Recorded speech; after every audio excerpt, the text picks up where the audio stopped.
Okay, now we get to talk about the thing that I love talking about more than anything, which is the carbon cycle. Which is a funny thing to be excited about talking about, but it's so magical. So, it's not high school chemistry if you just think about how amazing this is. So everybody take a deep breath in. It's just beautiful spring air. Start sneezing immediately. Deep breath out. What did we just do? What just came out of our mouths? Carbon dioxide. Great. So just think about that for a second, right? Like our physical bodies just exhaled carbon. Our bodies are made out of carbon compounds. Something just happened inside us and we turned it into something we can't see. So we took something physical inside of us, turned it into something we can't see. I think that's amazing. The same thing happens with a lot of microbes. Not all, but a lot of microbes breathe the same way that we do, where they're taking in the carbon compounds, they're driving their metabolisms, and then they're exhaling carbon dioxide, just like us.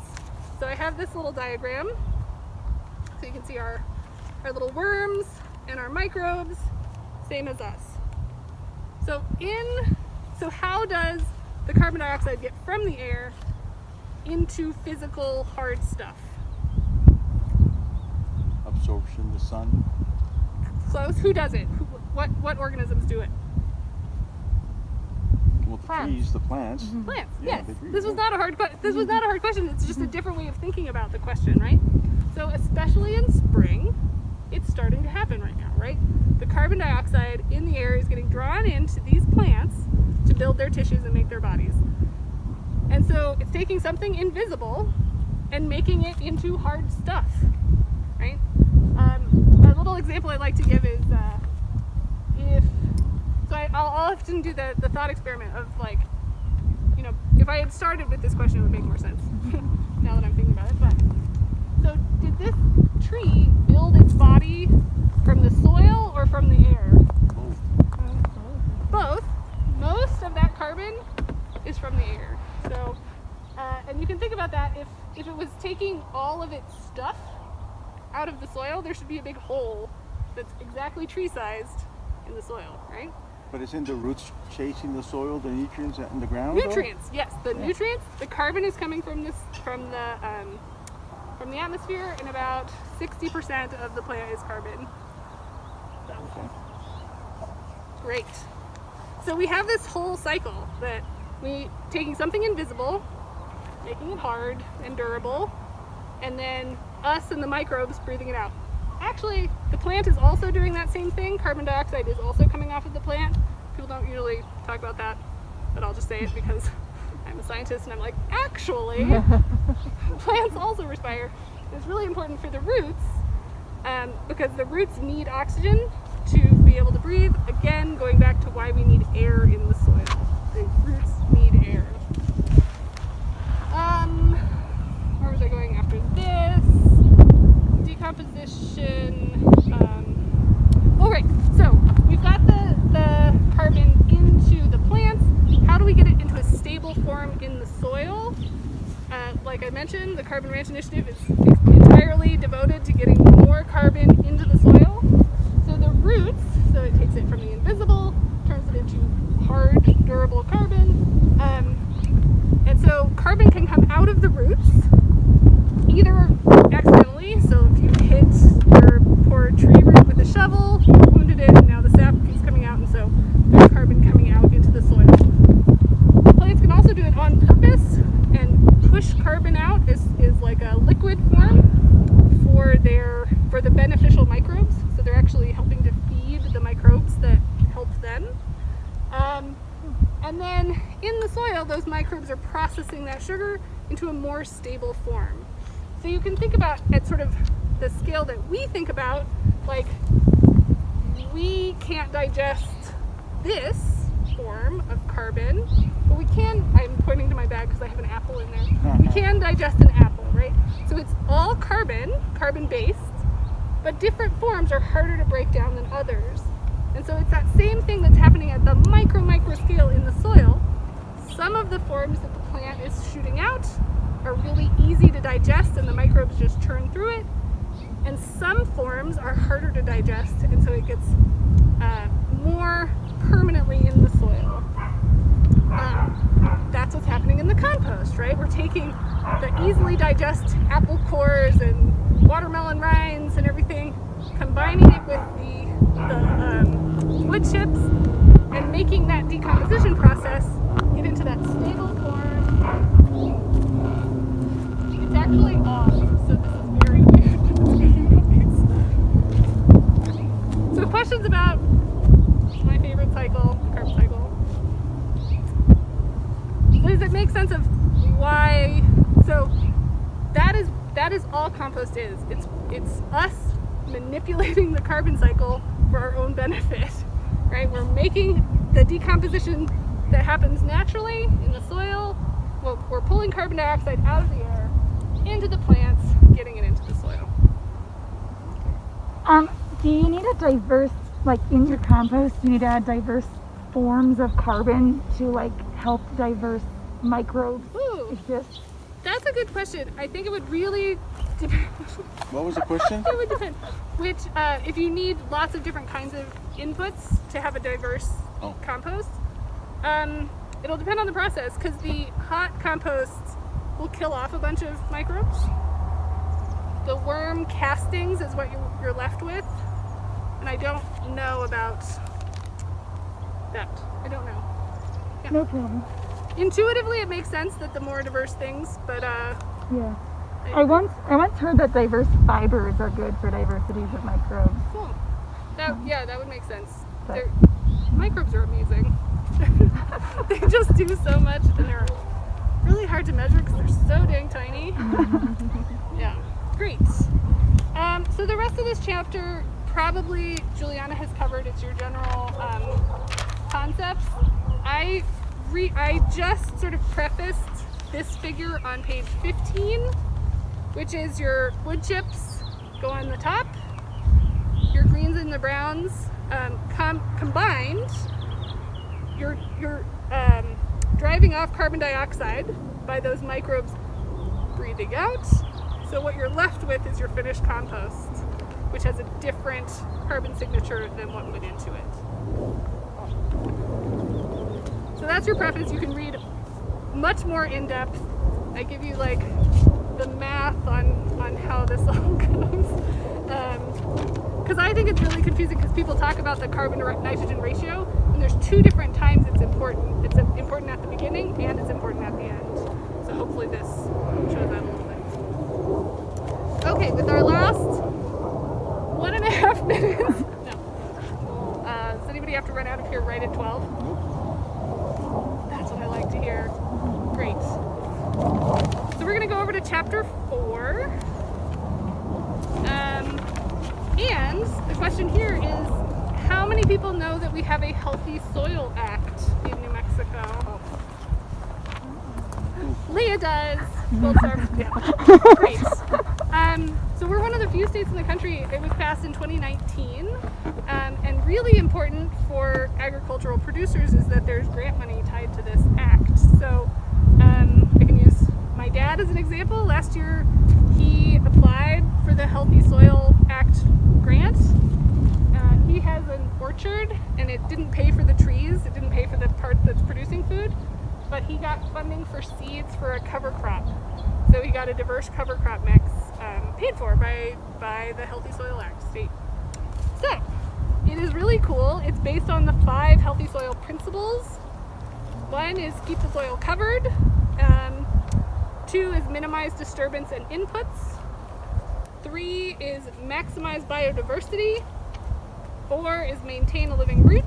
5 is integrate animals into management. So that could be livestock, it could be beneficial invertebrates like pollinators, things like that, which I think counts as biodiversity, but it's important enough that they set it out separately. So, what do these do? The first 2 are about protecting the soil, right? So, if this were a windy day, this would be a much less pleasant outing, right? Especially, let's turn around and look at the field she's got going. So in the wind, what would happen to that field that's just newly plowed versus these that have straw or plants on them? would deteriorate, like It blow away. would blow away. We see that so much in New Mexico, right? So the soil isn't protected, it's not covered. Also, if we had a big rainstorm, which one do you think would hold more of the soil? This side would get washed away, right? So that protecting the soil is super important in our environment that has wind and rain in extremes, right? The next three are about feeding the microbes, right? We talked about this process of how the carbon gets down into the soil. And so maintaining a living root, it's having a cover crop on a field instead of having it tilled and bare all winter. That is really important for keeping that soil in place. Compost, as we just saw, because it's so alive, I think is a great way to maximize biodiversity, right? You're adding diverse microbes to your soil. Right, so I think that's what I wanted to say about this. It's protecting your soil and it's feeding the microbes in these 5 principles. And then if you're an agricultural producer and you work with the NRCS, there's a couple of practices that you could talk to your agent about that you could help get funding for some management. If you work with what, you said? The NRCS, the Natural Resources Conservation Service. So if you're a beekeeper, would that qualify? Ooh, I have no idea, but I do know a lady who keeps bees, so I could ask her. And I talked to that lady, but you're talking about Serafina, right? Oh, no, different person. Oh, I think a lot of the funding is easier to get if you're if you have your agricultural farm number, like you have to get registered FSA, as a farm. There might be some workarounds, so yeah, it'd be worth talking to someone. Yeah, and we're happy to talk more about that. We've got a planning program in place, and so we can help with that. But I just wanted to highlight that there is some funding available for making changes to management that are aligning with the healthy soil principles.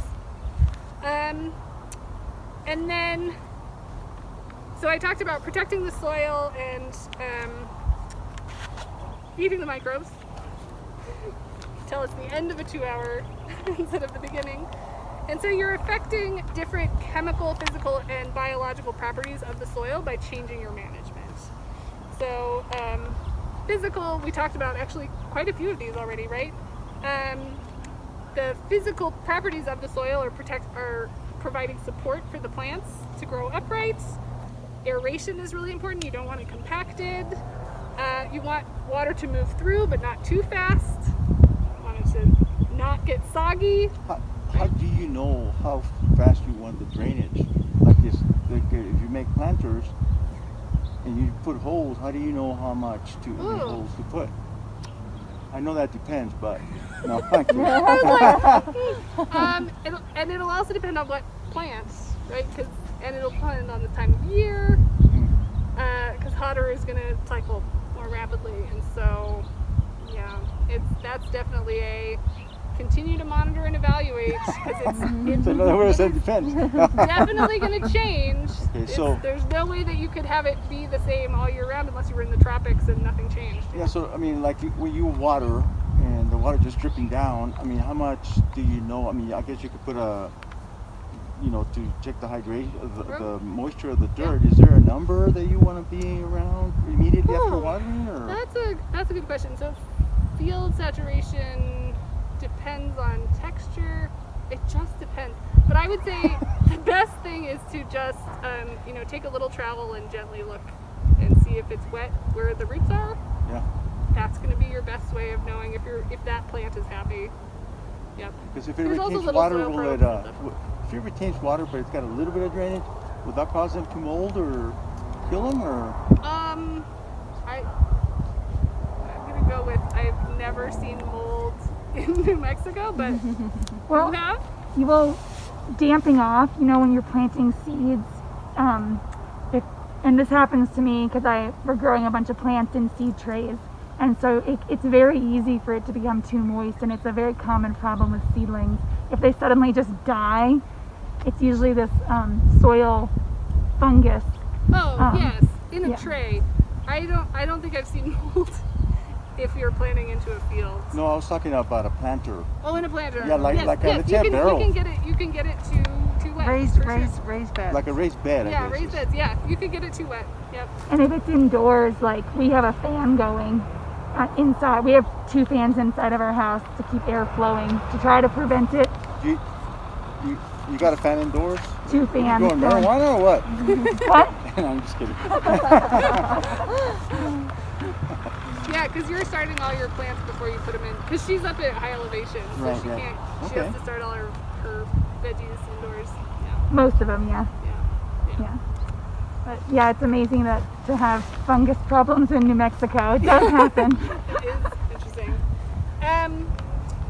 So chemical characteristics we've already talked a little bit about of nutrients. So you can burn things with excess, and obviously things don't grow well if they don't have enough. Carbon storage is another chemical and physical characteristic. And then biological, we already talked about a couple of them. The root, how your roots grow through the soil. Well, we looked at the worms, so how the worms can move through the soil. That's another, biological characteristic of your soil. Pest suppression, nitrogen, and decomposition is, of course, a biological characteristic.